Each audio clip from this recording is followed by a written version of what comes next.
नमस्कार, डीजीएनए न्यूज में आप सभी का बहुत बहुत स्वागत है। मैं हूं अभिषेक मिश्रा और हमारे इस खास शो क्रेजी क्रिकेट को एक बार फिर से शुरू करते हैं। और आज KKR versus royal Challengers Bengaluru यानी कलकत्ता और बेंगलुरु का मुकाबला होने जा रहा है।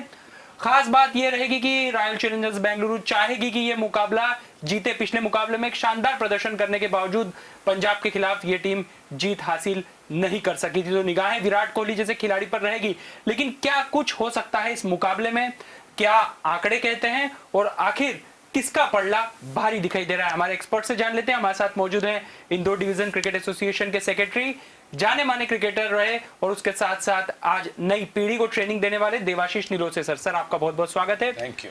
और हमारे साथ मौजूद हैं पल्लव विजयवर्गीय सर। सर के बारे में बता दूं कि एक तरह का इनके अंदर क्रिकेट का मेमोरी स्लॉट लगा हुआ है। किसी भी मैच के कुछ भी आंकड़े हो, किसी भी सन में हुआ हो मुकाबला हो, पूरी जानकारी सर के पास रहती है। सर आपका भी बहुत बहुत स्वागत है। थैंक यू अभिषेक।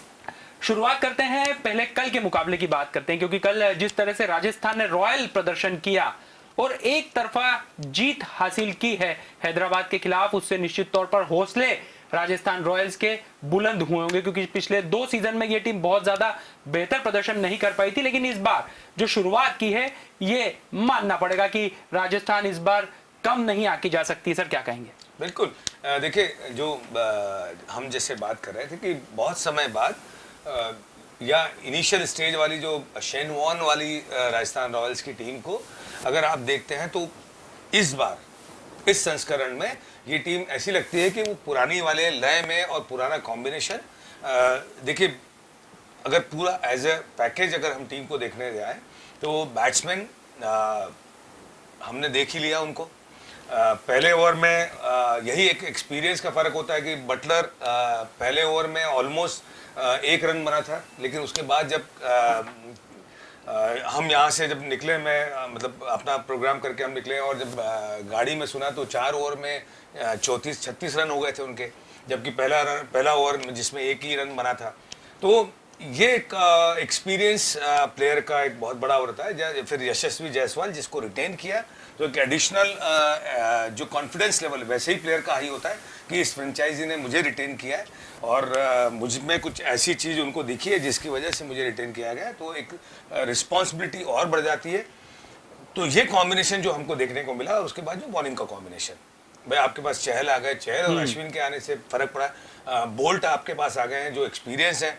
तो यहाँ पे इन्होंने यंगस्टर के साथ साथ जो एक्सपीरियंस प्लेयर्स की परचेस की है फ्रेंचाइजी ने, वो एक टोटल कॉम्बिनेशन टीम का बनाती है। और मुझे लगता है कि जैसे पडिक्कल को 4 नंबर उसने बैटिंग की है और 4 नंबर बैटिंग करके 40 to 49 रन बनाए हैं, तो एक कॉम्बिनेशन ऐसा बन गया है कि कोई भी प्लेयर कहीं भी एडजस्ट हो रहा है, कहीं भी खेल सकता है। और ये पहली बार हुआ था।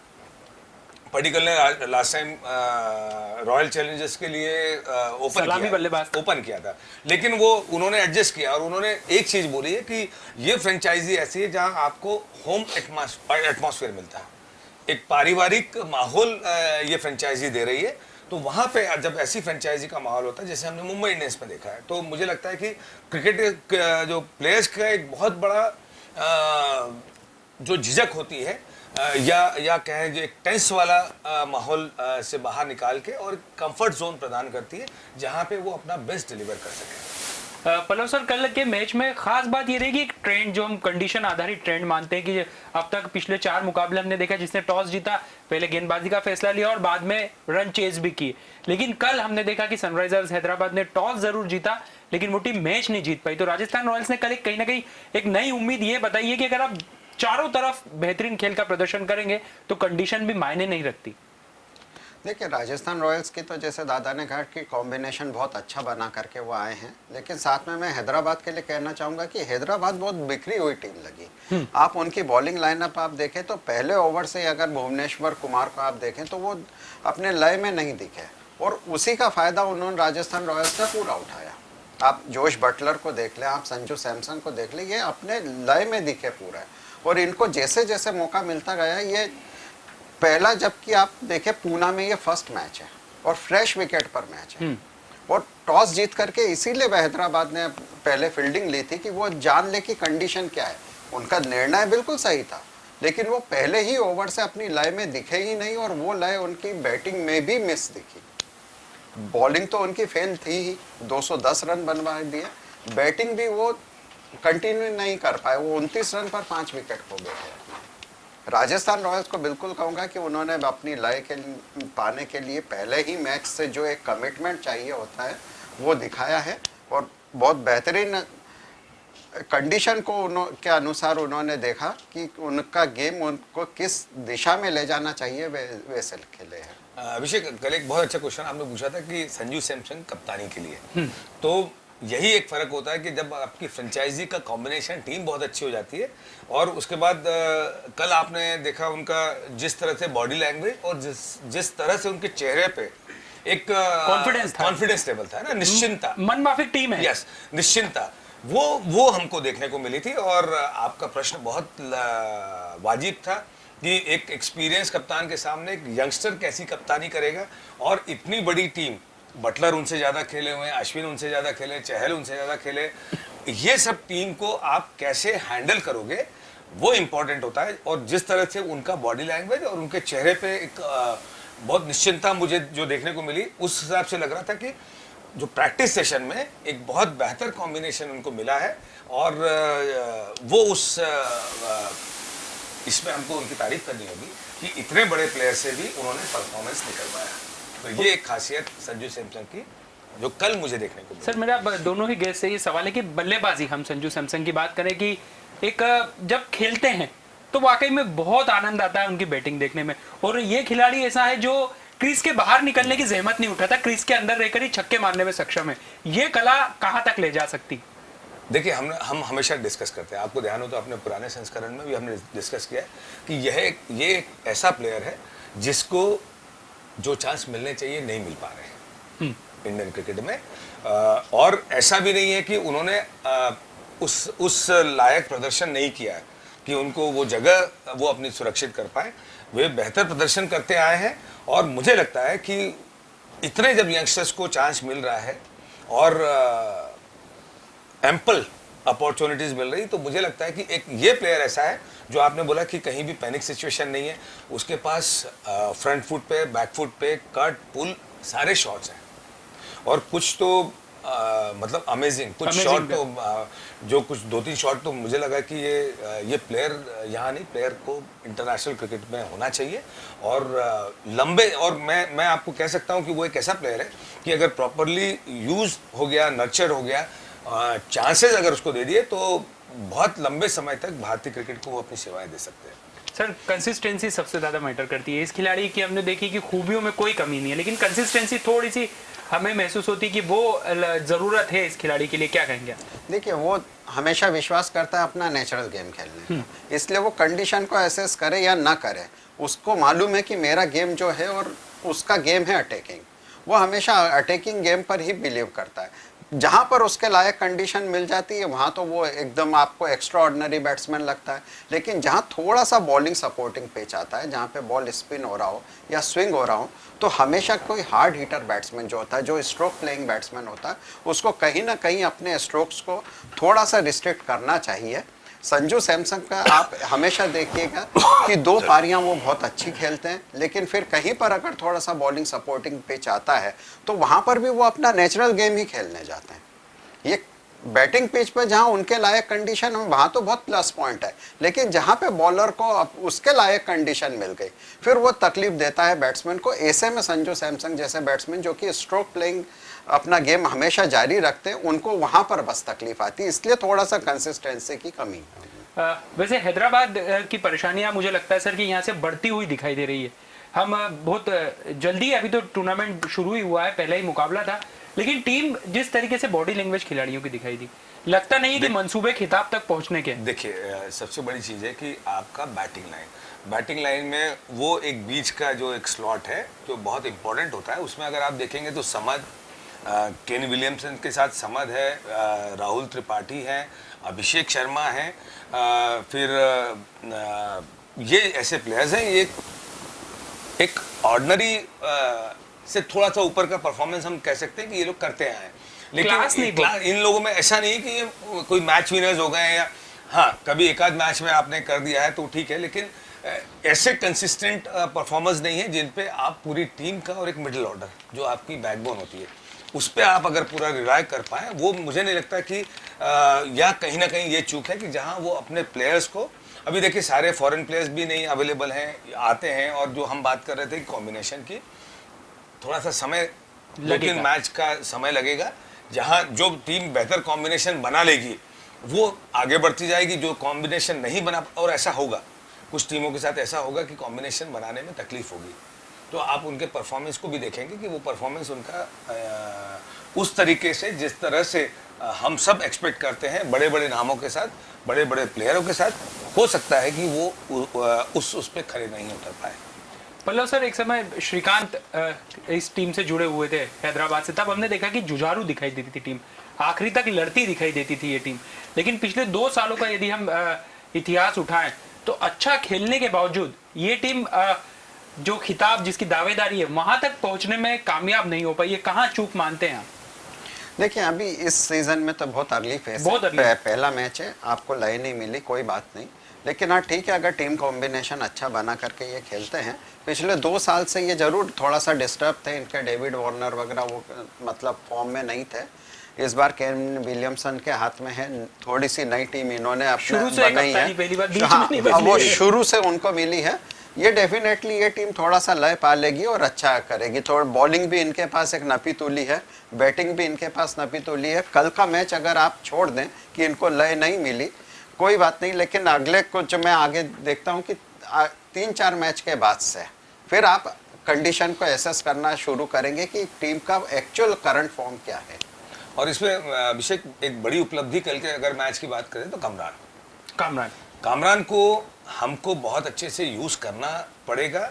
सिलेक्टर्स को भी ध्यान रखना चाहिए कि कैसे हम उसको तैयार कर पाएँ, कैसे उसको टीम के साथ सही दिशा और दशा दे पाएँ।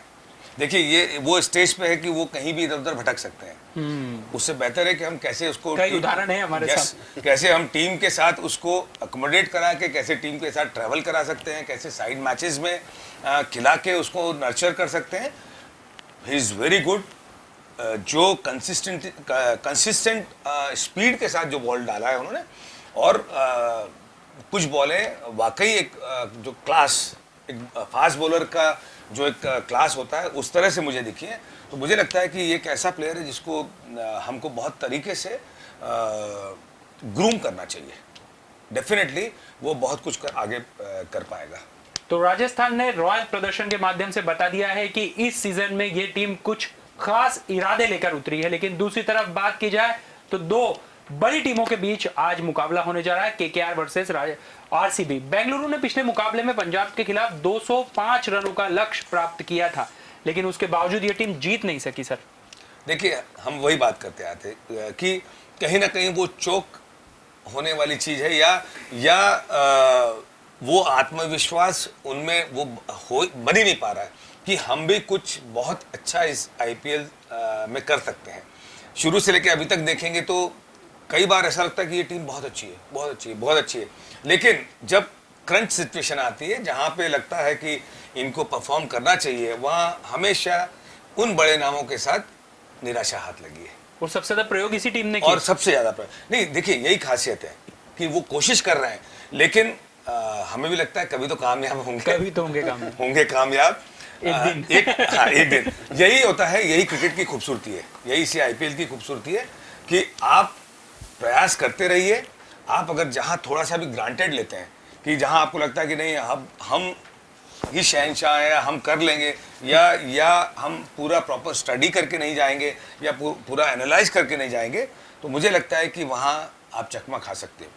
पल्लव सर, अगर आप टारगेट सेट कर दिया किसी अपने पहले ही मैच में, अपनी इनिंग में 205 रन, यानी फ्रेंचाइजी इस बात को लेकर तो साफ है कि उनकी बल्लेबाजी में कोई कमी नहीं है।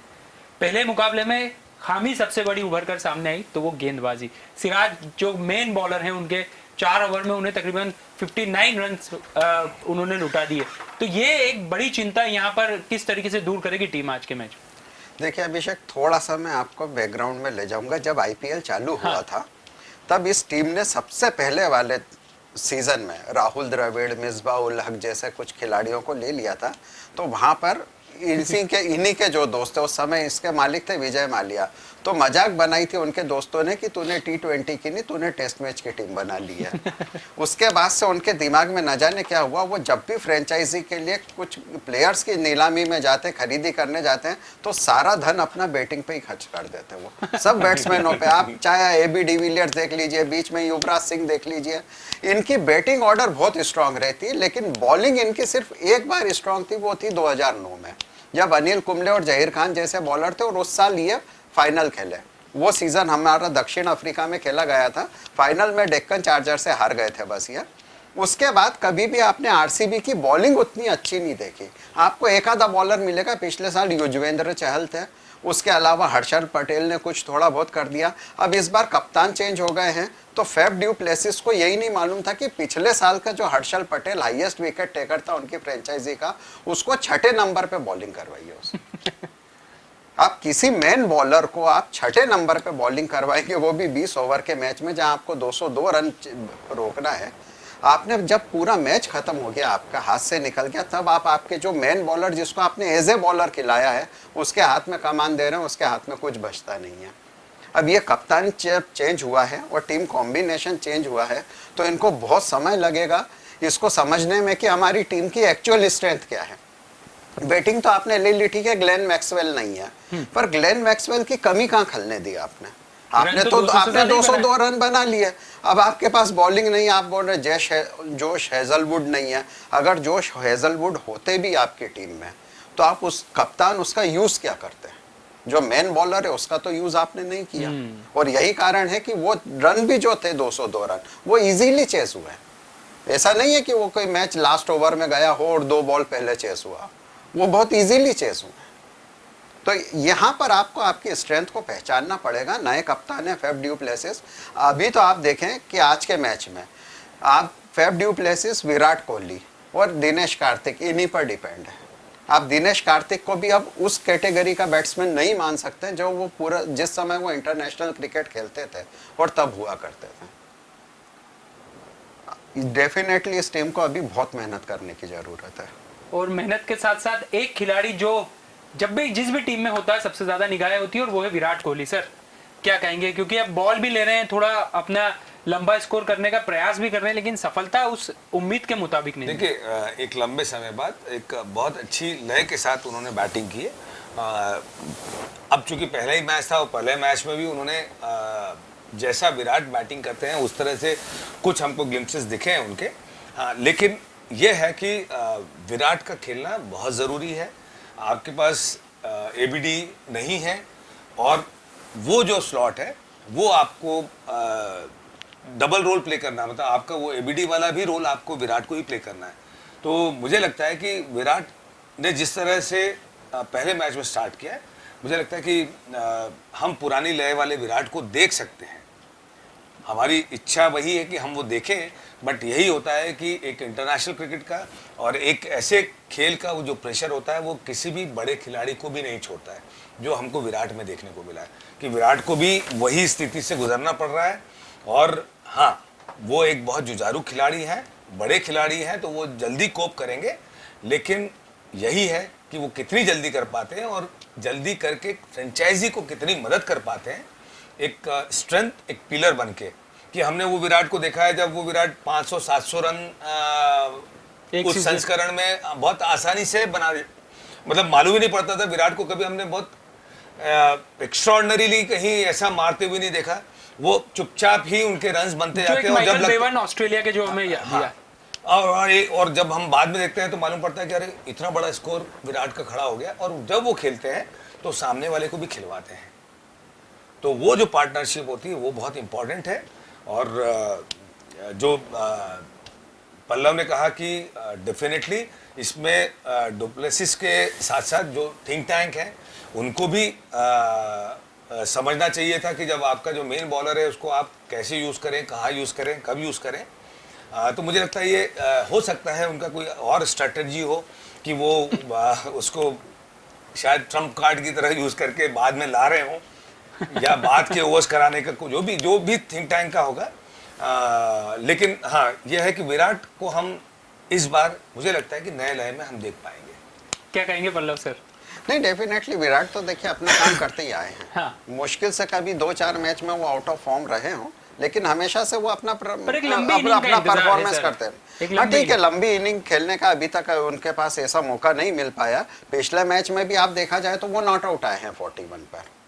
लास्ट सीजन में जरूर थोड़ा सा वो थोड़ा सा टच आउट ऑफ दिखे, लेकिन फिर भी उन्होंने बहुत अच्छा अपना व्यक्तिगत प्रदर्शन तो बहुत अच्छा किया था। 2016 की बात करें तो वो लगभग 1000 रन के आसपास पहुंच गए थे। तो विराट कोहली तो अपना काम करते रहे, इनकी बैटिंग जरूर काम करती है। आरसीबी की अगर आप देखें विराट कोहली के साथ साथ, तो इनकी बैटिंग पूरी सक्सेसफुल है। ये कहीं मात खाते हैं तो बस बॉलिंग में मात खाते हैं। सर क्या कहेंगे? पिछली बार हमने देखा कि पिछला सीजन बहुत अच्छा बीता इस टीम का, क्या उम्मीदें इस बार इस टीम से की जा सकती है? उन्होंने आगाज भी अच्छा किया है, जो पहला मैच जीते हैं वो लोग। देखिए एक बहुत अच्छी टीम है, बहुत अच्छा कॉम्बिनेशन है, और सबसे बड़ी चीज़ है कि मुझे लगा जो श्रेयस अय्यर ने जिस तरह से टीम को लीड किया है, और डेफिनेटली हमारे वेंकटेश उस टीम में है, और रसेल और सुनील नारायण है। टीम बहुत अच्छी है, लेकिन यही है कि वो यंगस्टर्स हैं जिनमें एक अलग स्पार्क है। और जब किसी भी फ्रेंचाइजी में एक ऐसा प्लेयर होता है कि आपके बीच का प्लेयर होता है, जैसे वेंकटेश है, तो वो फ्रेंचाइजी को पूरा मोटिवेट करके रखते हैं कि एक सेकंड हाफ में ने कैसे पूरी वेंकटेश की लाइफ का टर्न अराउंड हुआ। हम सब साक्षी हैं। हम सब साक्षी, और फ्रेंचाइजी के लोग भी प्लेयर्स भी साक्षी हैं कि देखिए ये एक ऐसा प्लेटफॉर्म है जहां आप कुछ एक्स्ट्राऑर्डिनरी करोगे तो आपको इमीडिएट आप एक्स्ट्राऑर्डिनरी रिजल्ट भी मिलेगा आपको। तो मुझे लगता है कि एक ये बहुत अच्छी चीज है कि इसीलिए जो टीम जब फील्ड के अंदर होती है तो केकेआर की टीम का एक अलग ही आपको ऑरा प्लस एक बॉडी लैंग्वेज, जो मुझे लगता है कि बाकी सब टीमों से ज़्यादा बेहतर मुझे दिखता है। वो हो सकता है कि यंग कप्तान है, एंथुजियास्टिक कप्तान है, और जो बाकी प्लेयर्स हैं उनका कॉम्बिनेशन बहुत अच्छा है, तो उसका एक जो फायदा है वो केकेआर को मिलता है और अभी भी मिलेगा। सर सुनील नारायण, क्या कहेंगे इस खिलाड़ी को लेकर? लगभग आईपीएल के हमने सभी सीजन में बीच के विवाद को छोड़ दिया जाए जो उनके एक्शन पे हुआ था, हमने इस खिलाड़ी को देखा है और हमेशा अच्छा करते हुए ही देखा है। इस बार फिर अपेक्षाओं का ग्राफ इस खिलाड़ियों के लिए रहे। बहुत वर्सेटाइल क्रिकेटर है। अगर आप सुनील नारायण को देखें तो ये ओपनिंग करके भी बहुत सक्सेसफुल हुए, बैटिंग में भी। बॉलिंग तो है ही इनके 4 ओवर, इनका अगर एक्शन के ऊपर डाउट नहीं होता तो ये सबसे खतरनाक गेंदबाजों में से एक थे। फिर भी ये अभी भी है, ये ओपनिंग बैट्समैन है, ये मिडिल ऑर्डर में आ जाए, ये पीछे आ जाए, ये कहीं पे भी एक हार्ड हिटर बैट्समैन है और ये एक बेहतरीन बॉलर है। तो ऐसा बॉलर हर टीम के लिए एक बहुत बड़ी स्ट्रेंथ होता है। सुनील नारायण के साथ साथ आप केकेआर की बैटिंग देखिए पूरे, Venkatesh Iyer, Ajinkya Rane, Shreyas Iyer, Nitish Rana, Andre Russell, Sam billing, उसके बाद सुनील नारायण।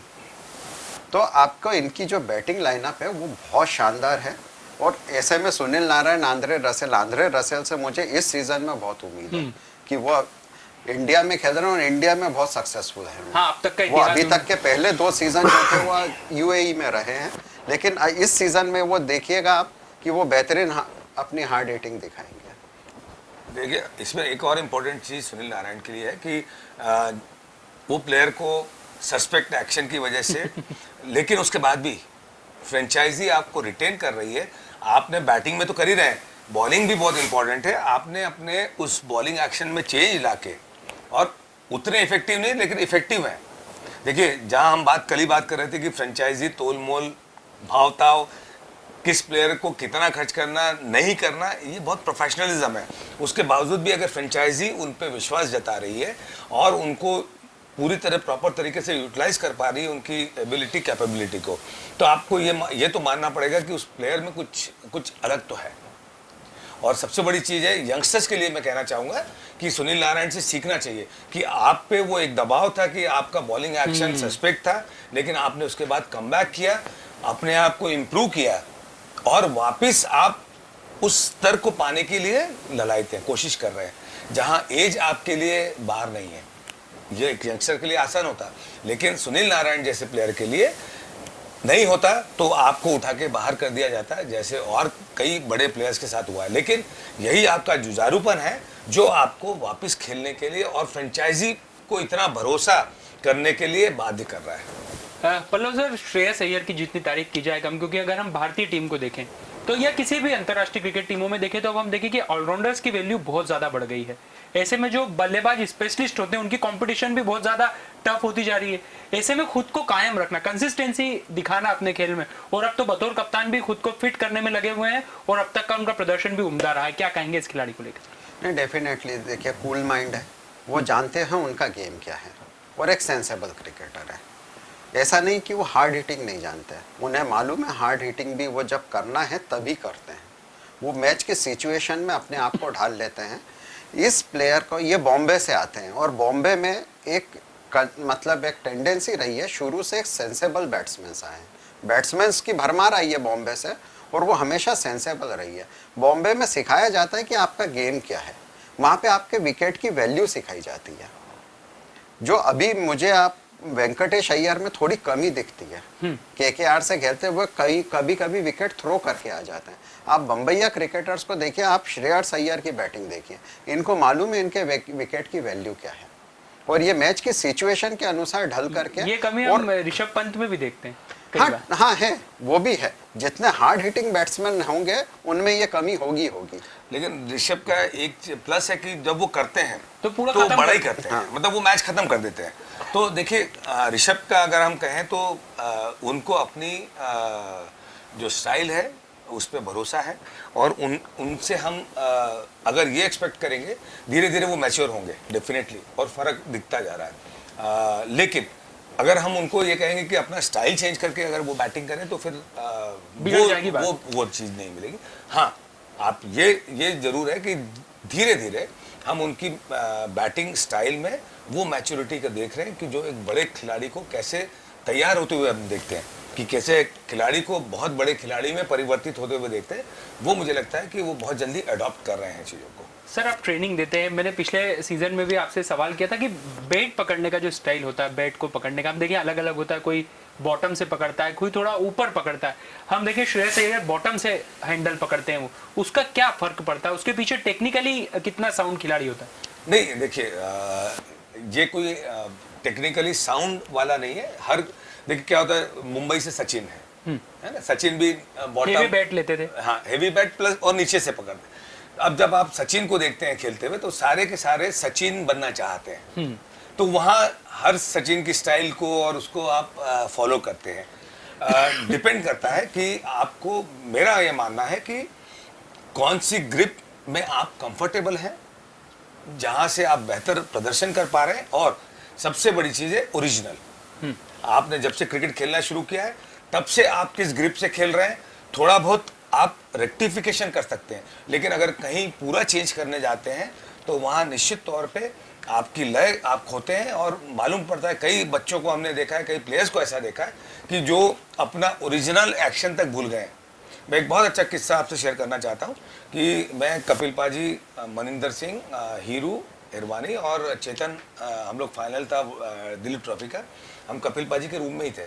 तब बात चल रही थी और मन्नी जब आए और कपिल पाजी ने कुछ उनको बोला तो मनिंदर ने का ये कहना था कि पाजी, मैं अपना पुराना एक्शन भूल गया हूँ, मुझे मालूम भी नहीं है कि मैं क्या बॉल फेंकता था, किस एक्शन से फेंकता था, मेरे इतने 25 तो एक्शन चेंज हो गए मेरे।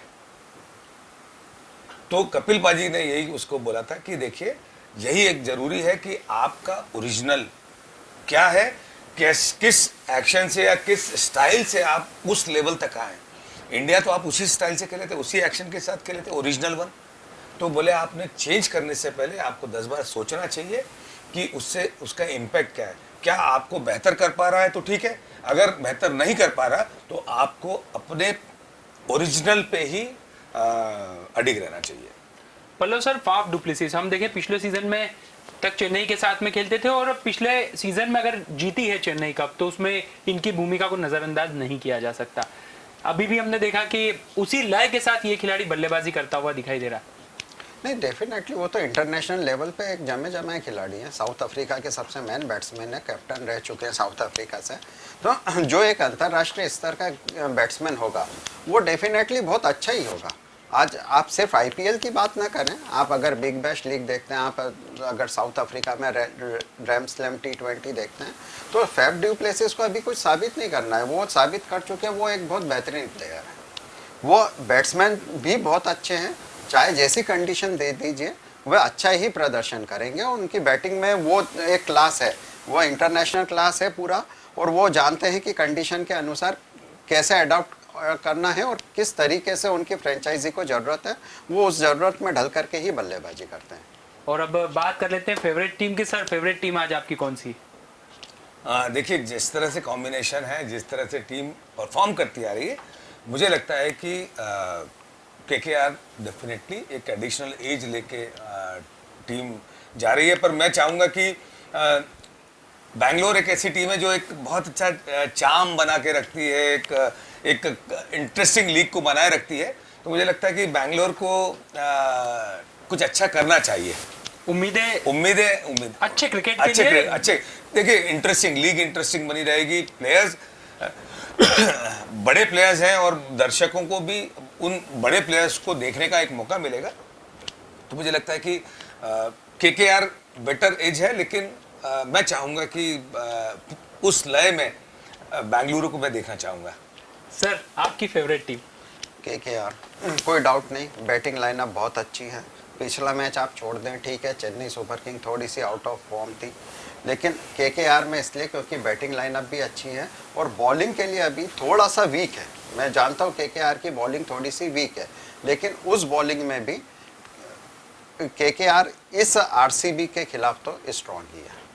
तो कुल मिलाकर दो टीमों के बीच बेहतरीन मुकाबले की अब तैयारी हो चुकी है। देखना खास होगा कि आखिर आज कौन सी टीम जीतकर अपना रुतबा बढ़ा पाती। वैसे खिलाड़ियों की बात की जाए, आरसीबी ने टॉस जीत लिया है लंबे समय और बॉलिंग चुन ली है। तो ये थोड़ा सा एक एज यस आरसीबी के साथ में है। लगता है, ऐसा लगता है। तो ये एक टॉस, आपकी और मेरी बात सुन ली गई है वहाँ पे कि टॉस जीत के पहले गेंदबाजी का फैसला लिया। तो ये तो अब अपन थोड़ा सा और गीला करवा दें बॉल को तो थोड़ा फर्क पड़ जाए। मतलब आपकी इच्छा पूरी हो सकती है आज के आरसीबी थोड़ा बेहतर, क्योंकि जिस बेरहमी से और जिस बेबाकी से पल्लव ने बोल दिया कि यार, तो मुझे लग रहा है यार एक चांस तो देना चाहिए उनको। पर वो 2 या 3 बैट्समैन के ऊपर चांस है। अब आप अगर चेस करने भी जा रहे हैं तो 2 या 3 बैट्समैन के ऊपर ही निर्भर है। लेकिन जो शब्द है बेरहमी, वो बहुत कमाल कर गया इस सिचुएशन पे। तो कुल मिलाकर RCB versus KKR, Virat Kohli और उनके सामने होंगे श्रेयस अय्यर। बल्लेबाजी की बात कर रहे हैं हम, दोनों खिलाड़ियों पर निगाह होगी और देखना दिलचस्प होगा कि आखिर आज इस मुकाबले को कौन जीतता है। फिलहाल हमारी इस खास पेशकश में नहीं, लेकिन खबरों का सिलसिला जारी है। डीजीआरएन न्यूज के साथ बने रहिए। नमस्कार।